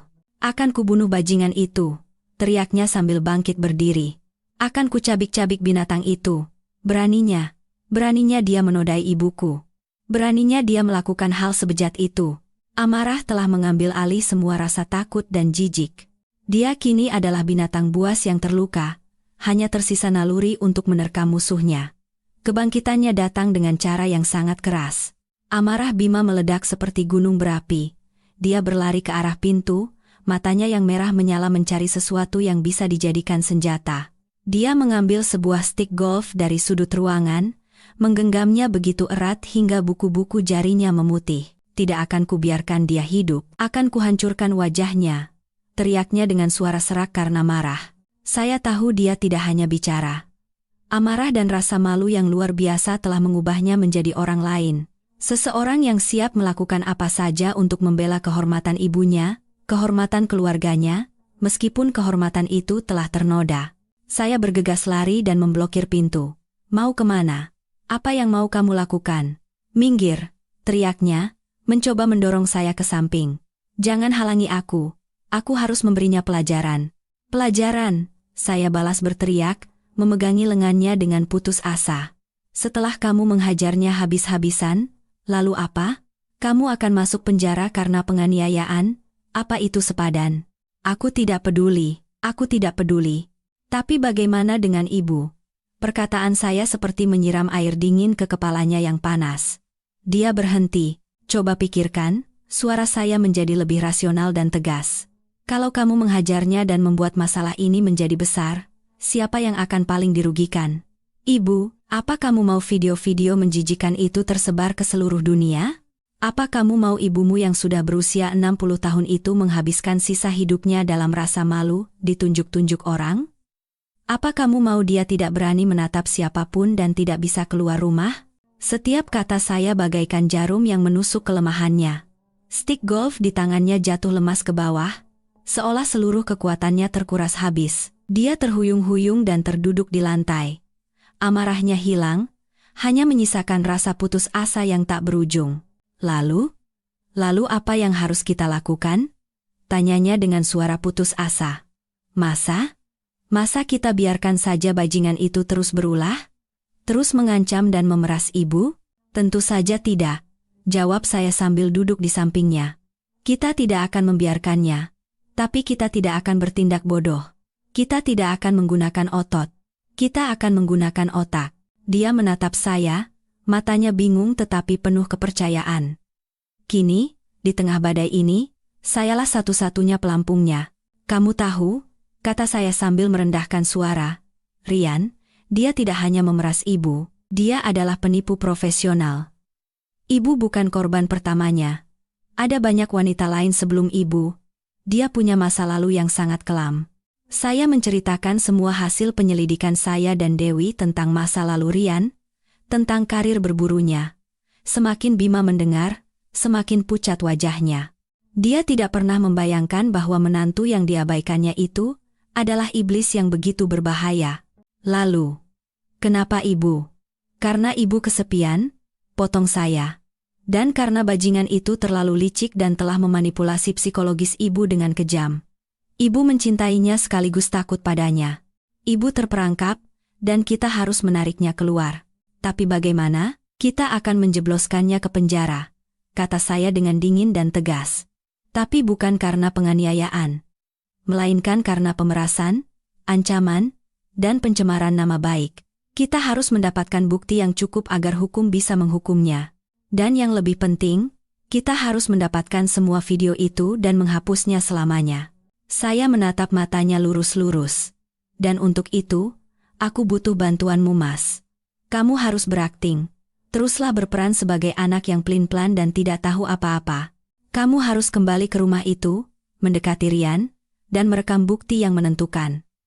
Bukti di mana dia mengakui semua kejahatannya dengan mulutnya sendiri. Apa kamu bisa? Bima terdiam. Saya tahu ini adalah permintaan yang sangat berat baginya. Dia harus berhadapan dengan musuh yang telah menodai ibunya dan menghancurkan keluarganya, tanpa menunjukkan amarah, tanpa menunjukkan celah. Dia harus berakting. Akting yang jauh lebih sulit daripada saya, tetapi beberapa saat kemudian, dia mengangguk. Anggukan yang pelan, tetapi penuh tekad. Rasa sakit dan amarah telah mengubah pria pelin-pelan yang saya kenal menjadi orang lain. Aku akan melakukannya, katanya. Demi ibu. Dan demi kamu. Aku benar-benar minta maaf padamu. Itu adalah permintaan maaf pertama yang saya dengar darinya. Bukan penyesalan basa-basi, tetapi permintaan maaf tulus yang terlambat. Amarah yang terpendam tidak hilang. Ia hanya beralih menjadi sesuatu yang lain, sebuah rencana aksi. Jebakan sedang dipasang. Kali ini, bukan hanya oleh saya, tetapi oleh kami berdua. Pertarungan untuk mengembalikan kehormatan ibunya dan menyelamatkan pernikahan kami yang diambang kehancuran telah resmi dimulai. Setelah malam yang mengerikan menghadapi kebenaran itu, Bima benar-benar berubah. Sifat pelin-pelan dan ketidakpedulian yang melekat padanya hancur berkeping-keping oleh amarah dan penyesalan, digantikan oleh tekad yang dingin. Dia bukan lagi suami yang hanya bersembunyi di belakang saya. Dia ingin secara proaktif menjadi bagian dari pertarungan ini. Keesokan harinya, kami bertiga bertemu. Saya, Bima, dan Dewi. Di kantor hukum Dewi yang aman dan benar-benar rahasia, kami duduk bersama untuk merancang rencana sempurna menjebak Rian. Target kita jelas. Dewi memulai dengan sikap profesional seorang pengacara. 1. Mendapatkan semua file asli video-video sensitif itu. 2. Mendapatkan bukti tak terbantahkan atas tindakan pemerasannya. Dan 3. Memastikan keselamatan Ibu Ratna sepenuhnya. Dia tidak akan menyerahkannya begitu saja, kata Bima. Suaranya masih syarat amarah. Itu adalah angsa bertelur emasnya. Dia akan melindunginya mati-matian. Benar, saya setuju. Dia sangat licik dan curiga. Cara biasa tidak akan berhasil. Kita harus menyerang kelemahan terbesarnya.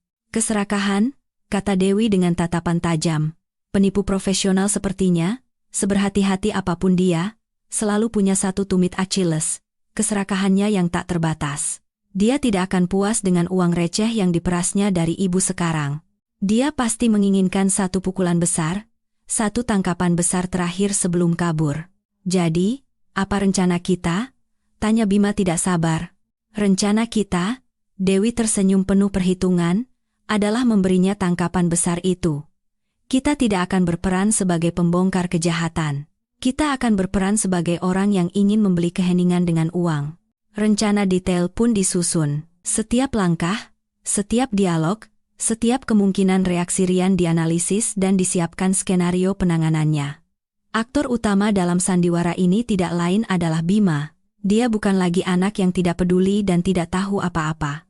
Dia akan berperan sebagai anak yang telah mengetahui segalanya, yang takut pada kehancuran nama baik keluarga, dan ingin menyelesaikan semuanya secara diam-diam dengan uang. Kamu harus sangat pandai berakting ketakutan, Mas, saya mengingatkan suami saya.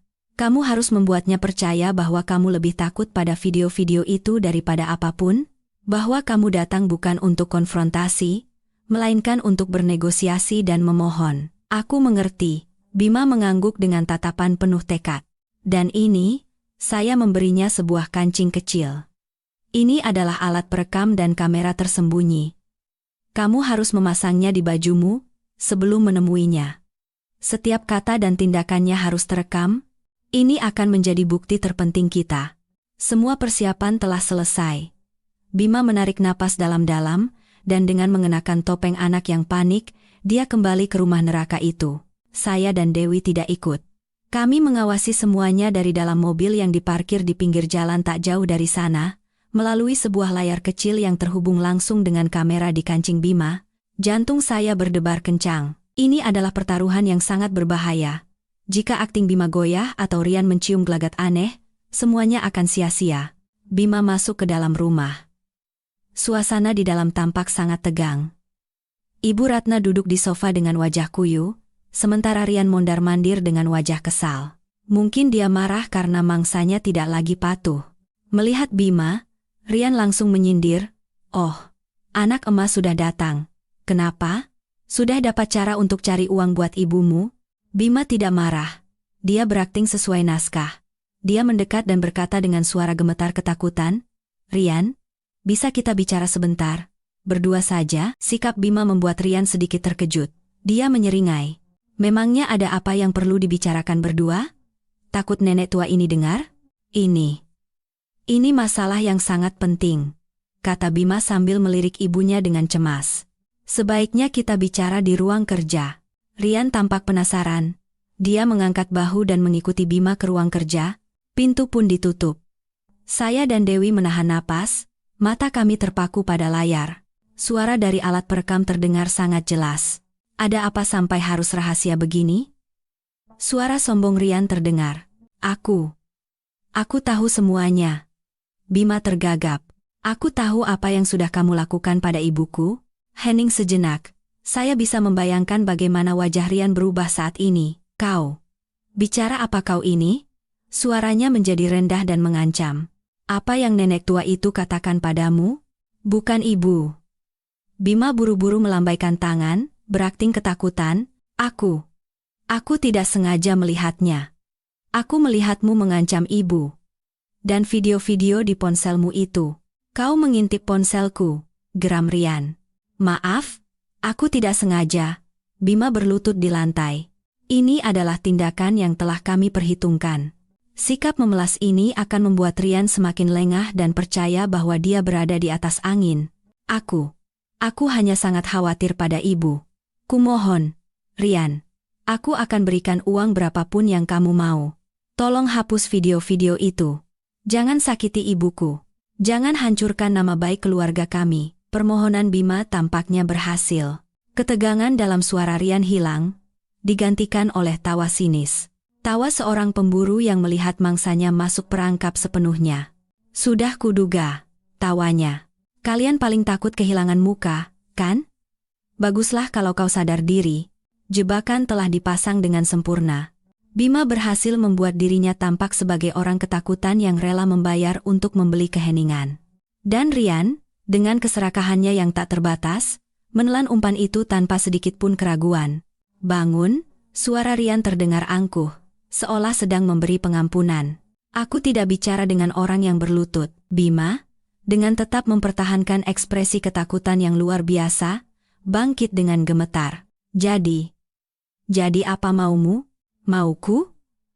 Rian tertawa sinis. Mauku adalah, ternyata kau lebih pintar dari yang kukira. Daripada lapor polisi atau melakukan hal bodoh, kau datang bernegosiasi. Kau memilih jalan yang benar. Dia mondar-mandir di ruangan, berlaga seperti tuan rumah yang mengendalikan segalanya. Dia menikmati perasaan berkuasa, bisa menentukan nasib sebuah keluarga.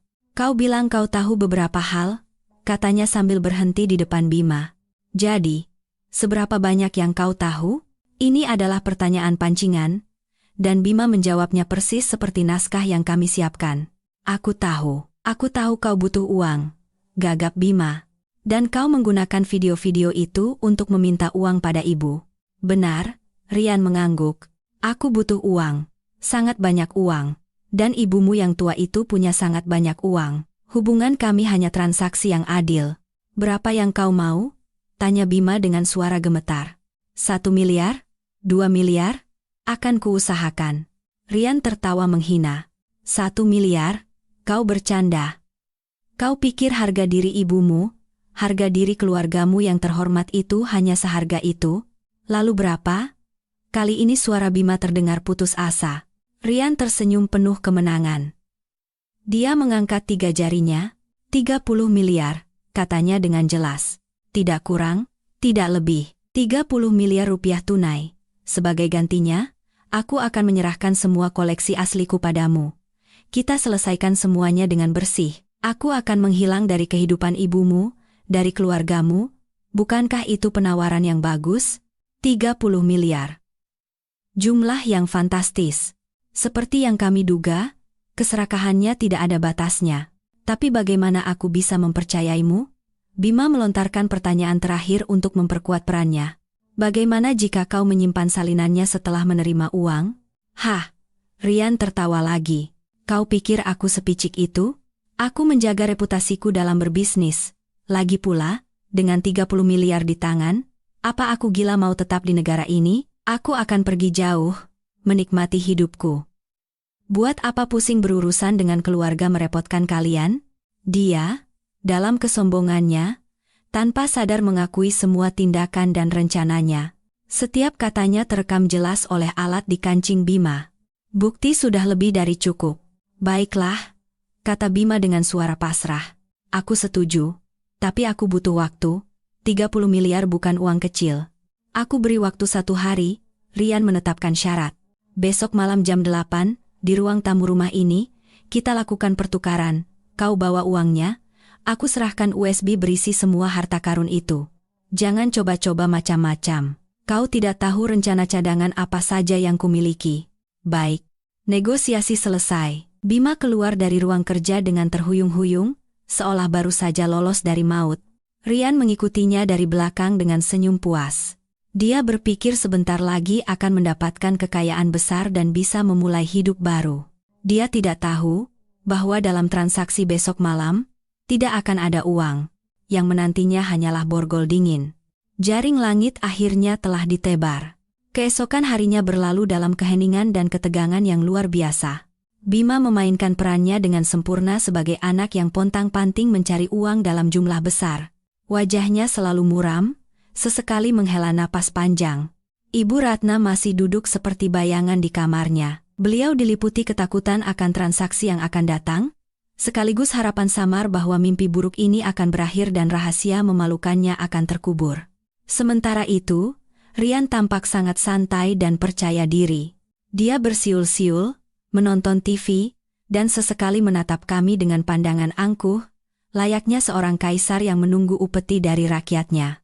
Dia sama sekali tidak tahu bahwa di luar sana, sebuah jebakan yang jauh lebih besar dan rumit sedang disiapkan. Dewi, dengan bukti tak terbantahkan berupa rekaman video saya, dan rekaman pengakuan Rian yang sombong, segera berkoordinasi dengan pihak kepolisian. Surat perintah penangkapan darurat telah dikeluarkan. Namun, kami tidak langsung bertindak. Kami ingin melakukan tangkap tangan. Menangkapnya bersama barang bukti terpenting, USB berisi semua kejahatannya. Ini untuk memastikan tidak ada salinan yang bisa bocor. Rencana penangkapan detail pun disusun. Sebuah tas berisi uang palsu juga disiapkan diisi dengan potongan koran dan dilapisi uang asli di bagian atas. Semuanya siap untuk sandiwara terakhir. Sandiwara yang akan mengakhiri babak kelam dalam keluarga kami. Pukul 8 malam, udara di ruang tamu terasa berat. Saya dan Bima duduk di sofa dengan tas uang di antara kami, menunggu dalam diam. Jantung saya berdebar kencang. Meskipun persiapan sudah matang, rasa tegang tidak bisa hilang. Di sebelah saya, Bima mengepalkan tangannya. Saya bisa merasakan amarah yang ditahannya. Saat itu, Rian dan Ibu Ratna turun dari lantai atas. Rian telah berganti pakaian dan tampak sangat necis, seolah akan pergi ke pesta besar, bukan transaksi ilegal. Senyum penuh kemenangan tersungging di bibirnya. Bagaimana? Tanyanya pada Bima. Sudah beres? Anak berbakti? Bima tidak menjawab, hanya mengangguk berat lalu menunjuk tas hitam di atas meja. Uangnya di sana. 30 miliar. Sekarang giliranmu. Rian tertawa terbahak-bahak, mendekati tas itu, dan membukanya. Matanya berbinar penuh keserakahan melihat tumpukan uang di dalamnya. Bagus. Bagus sekali. Kalian tahu juga ya? Harga diri keluarga kalian ternyata cukup mahal. Dia menutup tas itu, lalu mengeluarkan sebuah USB kecil berwarna perak dari sakunya dan melambaikannya di depan kami, seolah sedang memberi anugerah. Ini dia. Semua kenangan antara aku dan ibumu yang berharga ini, ditambah beberapa rahasia kecil lainnya. Murah, kan? Dalam kesombongannya yang luar biasa, di depan puluhan mata dan telinga tak terlihat yang sedang mengawasi dan merekam, dia sekali lagi secara tidak langsung mengakui kejahatannya. Berikan, kata Bima dengan suara tertahan, tangannya terulur. Dia mati-matian menahan amarah yang siap meledak. Sabar. Rian tertawa sinis. Aku harus periksa uangnya dulu, untuk memastikan. Zaman sekarang kan banyak uang palsu. Dia kembali membuka tas dan mulai memeriksa tumpukan uang di atas. Dia terlalu mabuk kemenangan, sama sekali tidak menyadari bahwa itulah momen yang kami tunggu, saat di mana dia lengah sepenuhnya. Kup sampai di sana. Tiba-tiba sebuah suara tegas dan dingin terdengar dari arah pintu. Rian terlonjak kaget dan mengangkat kepala. Tanpa disadarinya, pintu ruang tamu telah diblokir oleh dua pria tegap berseragam. Dan di belakang mereka, beberapa polisi berpakaian preman menyerbu masuk dengan senjata teracung. Dalam sekejap, ruangan itu telah terkepung. Apa-apaan ini? Rian membeku, wajahnya pucat pasi. Dia menatap para polisi, lalu menatap Bima. Matanya menyala karena marah. Kalian berani lapor polisi. Kalian menjebakku. Dia mencoba meraih tas dan kabur lewat pintu belakang, tapi sudah terlambat. Rian Saputra, Anda ditangkap. Teriak seorang petugas dengan tegas. Jangan bergerak. Para petugas menyerbu dalam sekejap. Rian belum sempat lari 2 langkah, tubuhnya sudah dibanting ke lantai. Tas itu terbuka, tumpukan koran di dalamnya berhamburan. USB di tangannya juga jatuh dan menggelinding di lantai. Ini jebakan, teriaknya. Meronta-ronta seperti binatang buas yang terperangkap. Kalian menjebakku. Aku tidak bersalah. Aku tidak melakukan apa-apa. Namun semua perlawanannya sia-sia. 2 borgol dingin mengunci pergelangan tangannya. Jaring langit akhirnya tertutup. Semua kejahatan, semua ancaman dan manipulasi, berhenti di hadapan hukum. Melihat pemandangan itu, Ibu Ratna terduduk lemas di lantai. Beliau tidak menangis, tidak berteriak. Beliau hanya duduk di sana, menatap kekasihnya yang diborgol dengan mata kosong. Drama dalam hidupnya, yang dirajut dari kesepian, ketakutan, dan keputusan yang salah, berakhir dengan cara yang sangat tragis. Saat Rian digiring melewati saya, dia berhenti. Dia menatap saya dengan mata penuh kebencian dan ketidakpercayaan. Ini semua ulahmu, kan? Rencanamu, kan? Dasar perempuan licik. Saya tidak berkata apa-apa. Saya hanya menatap matanya lurus-lurus. Tatapan yang tenang, tetapi menghakimi. Semuanya telah berakhir. Sejak malam penangkapan Rian, rumah kami diselimuti keheningan seperti rumah duka. Tapi kali ini, bukan keheningan karena permusuhan, melainkan keheningan karena kehancuran dan penyesalan yang terlambat. Kejahatan telah terungkap, tetapi luka yang ditinggalkannya di jiwa masing-masing tidak akan pernah bisa sembuh total. Rian Saputra, dengan bukti tak terbantahkan dari rekaman video dan audio, serta penangkapan tangan, menerima hukuman yang sangat berat. Dia didakwa dengan pasal pemerasan, pengancaman, dan pencemaran nama baik, dan divonis hukuman maksimal. Kehidupan sang pemburu suami muda resmi berakhir di balik jeruji besi. Namun, yang paling hancur adalah ibu mertua saya. Sejak malam itu, Ibu Ratna seolah menjadi orang lain. Tidak ada lagi kesombongan atau ketajaman. Beliau hanya duduk sendirian di kamarnya, membisu. Rasa sakit kehilangan cinta meskipun cinta yang tidak sehat, rasa malu yang luar biasa, karena rahasia pribadinya terungkap, dan di atas segalanya, penyesalan dan rasa bersalah yang terlambat, telah melumpuhkan wanita yang tadinya begitu cerdas itu. Beliau seolah menua 10 tahun dalam semalam.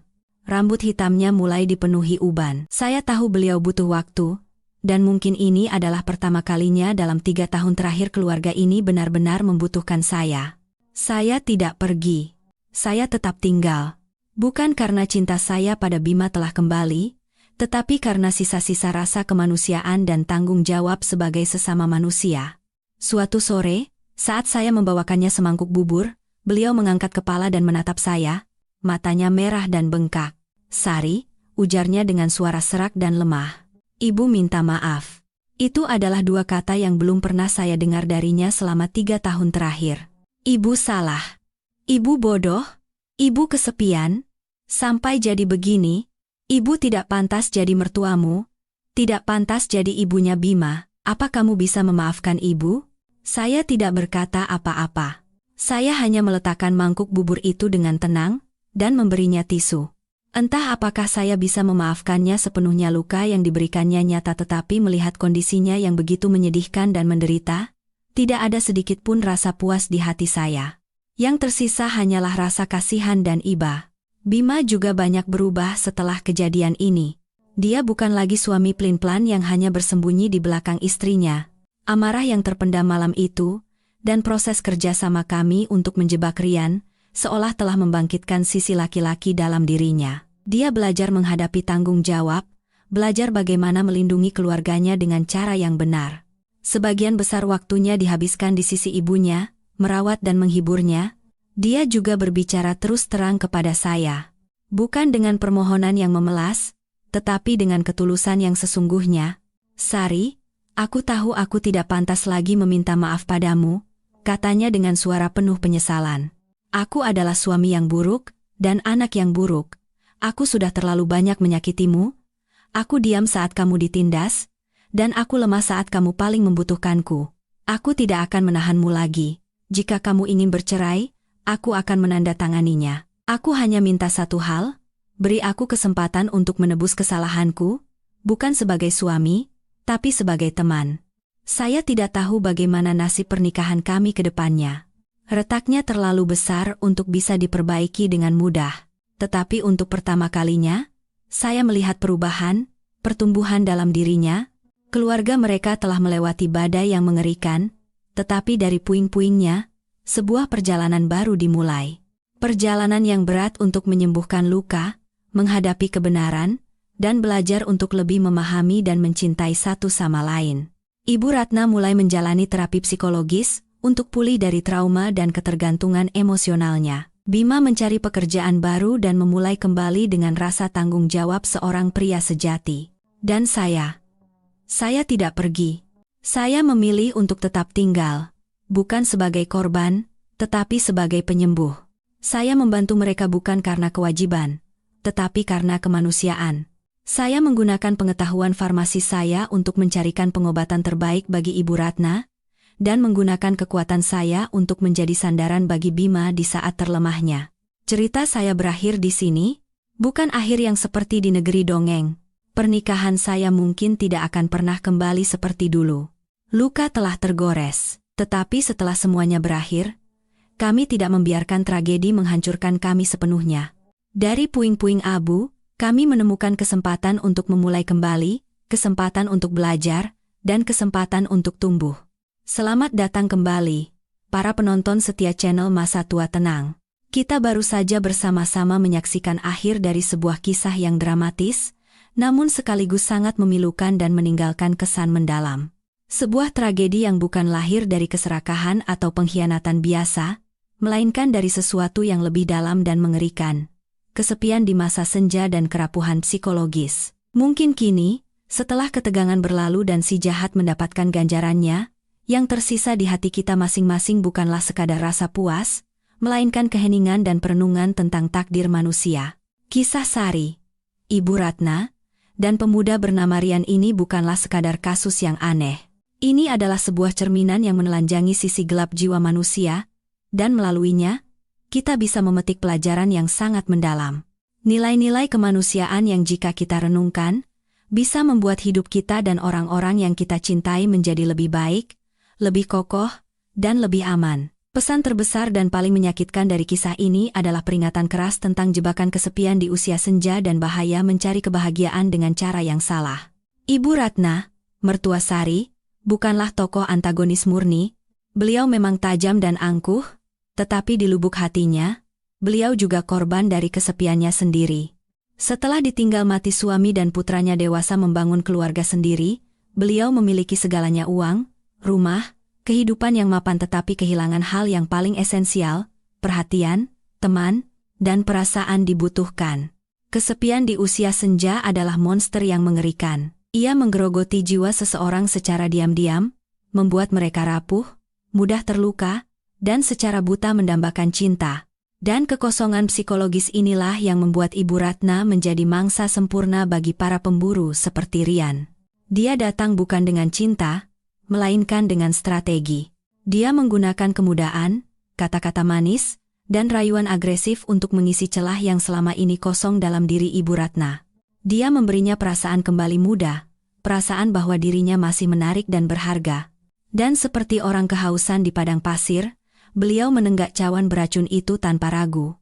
Pernikahannya dengan Rian bukanlah keputusan salah karena jatuh cinta. Itu adalah gejala dari penyakit psikologis yang lebih dalam. Beliau tidak benar-benar mencintai Rian, beliau mencintai perasaan yang diberikan Rian. Beliau mencoba membeli kemudahan dan perhatian dengan uang dan pernikahan semu, sebagai penawar bagi kesepiannya. Namun beliau tidak sadar. Kebahagiaan sejati tidak pernah bisa dibeli atau ditukar. Kebahagiaan yang dibangun di atas fondasi yang kosong seperti itu pasti akan runtuh dan membawa tragedi. Kisah Ibu Ratna menjadi pelajaran mahal bagi kita semua, baik bagi mereka yang sedang menjalani masa senja maupun bagi generasi anak-anaknya. Bagi para lansia, belajarlah untuk menghadapi kesepian dan mengisinya dengan nilai-nilai positif. Bergabunglah dengan komunitas, tekuni hobi baru, jalin kembali hubungan dengan teman, dan yang terpenting, bukalah percakapan dengan anak-anak Anda. Jangan pernah tergesa-gesa masuk ke dalam hubungan yang tidak jelas hanya karena merasa sepi. Jangan pernah berpikir bahwa materi bisa membeli perasaan sejati, karena saat Anda paling lemah, saat itulah Anda menjadi mangsa termudah bagi para penjahat terburuk. Dan bagi generasi anak, kisah ini adalah tamparan keras. Jangan hanya merawat orang tua Anda dengan uang saku atau hadiah materi, yang benar-benar mereka butuhkan di usia senja adalah waktu, perhatian, dan percakapan. Suami Sari, Bima, terlalu abai. Dia tidak menyadari kesepian ibunya, tidak meluangkan waktu untuk duduk dan mendengarkan. Dan ketidakpedulian itulah yang tanpa sengaja mendorong ibunya ke dalam cengkeraman iblis. Luangkan lebih banyak waktu untuk orang tua dan kakek nenek Anda. 1 telepon singkat, 1 makan malam di akhir pekan, atau sebuah perjalanan singkat. Hal-hal kecil itulah yang bisa menjadi obat terbaik untuk melawan monster bernama kesepian. Kedua, kisah ini adalah gambaran telanjang tentang wajah asli para penipu cinta dan manipulasi psikologis mereka yang canggih. Rian Saputra bukanlah penjahat jalanan. Dia adalah jenis penjahat yang lebih berbahaya. Seorang pemburu psikologis, dia tidak menggunakan kekerasan. Senjatanya adalah penampilan, tutur kata, dan pemahaman mendalam tentang kelemahan manusia. Dia tahu apa yang dibutuhkan wanita seperti Ibu Ratna, dan dia memberikan persis apa yang mereka inginkan, sambil perlahan-lahan mengubah mereka menjadi mangsa, menjadi mesin ATM-nya. Modusnya adalah teknik manipulasi klasik, beri racun, lalu beri obat. Dia mendorong korbannya ke neraka ketakutan dan rasa malu dengan video sensitif dan ancaman kejam. Namun sesaat kemudian, dia mengangkat mereka ke surga dengan kata-kata manis dan sentuhan mesra. Siklus ini berulang-ulang hingga korban kehilangan kemampuan untuk melawan dan menjadi sepenuhnya bergantung padanya. Mereka mencintainya sekaligus takut padanya, dan tidak bisa lepas, layaknya pecandu narkoba. Kisah Rian adalah peringatan bagi semua orang, terutama mereka yang kesepian dan mendambakan cinta. Selalu waspada. Cinta sejati tidak pernah datang terlalu mudah atau terlalu sempurna.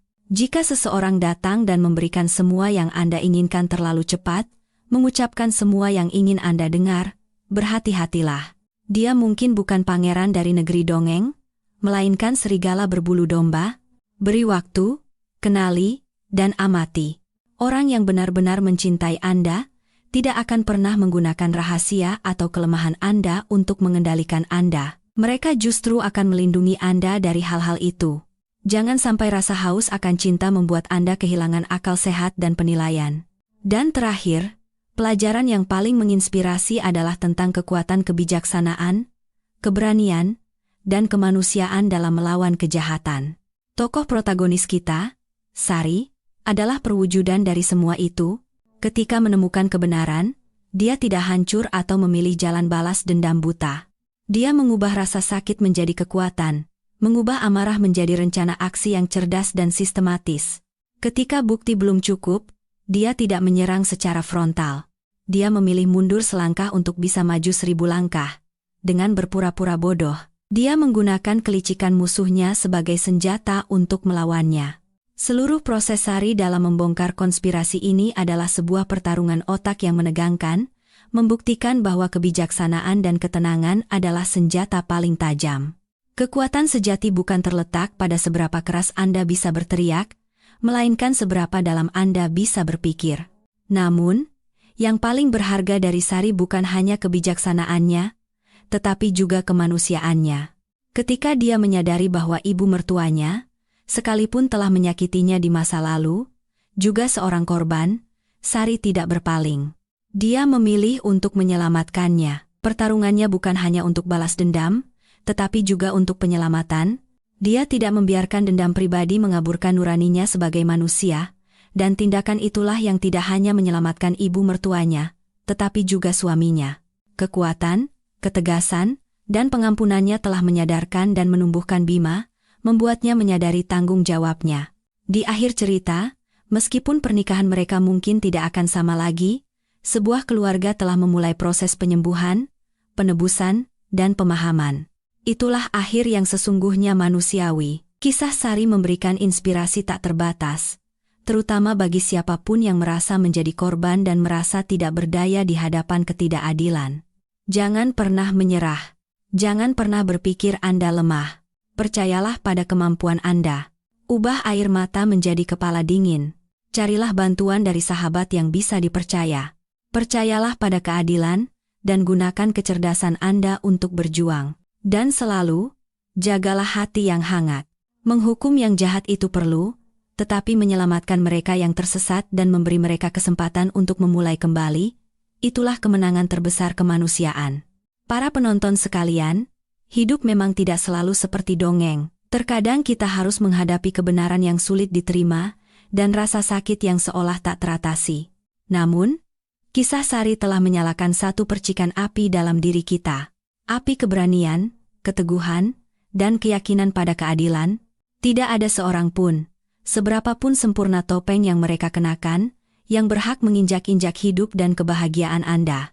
Jika kisah dan pelajaran hari ini menyentuh hati Anda, jika ini memberikan Anda sedikit kekuatan dan keyakinan pada diri sendiri, jangan ragu untuk menekan tombol suka, dan bagikan video ini kepada orang-orang yang Anda sayangi. Mungkin kisah ini bisa menjadi peringatan dan motivasi yang mereka butuhkan, dan khususnya, bagikan kesan Anda atau pelajaran yang Anda petik di kolom komentar di bawah. Setiap masukan dan dukungan Anda adalah bata berharga bagi kami untuk membangun komunitas komunikasi yang positif dan manusiawi, dan jangan lupa untuk berlangganan channel Masa Tua Tenang dan aktifkan notifikasinya, agar Anda tidak ketinggalan kisah-kisah mendalam dan bermakna lainnya di masa mendatang. Terima kasih tulus atas perhatian Anda. Semoga hari Anda menyenangkan, dan ingatlah untuk selalu menjaga hati yang hangat dan kepala yang dingin.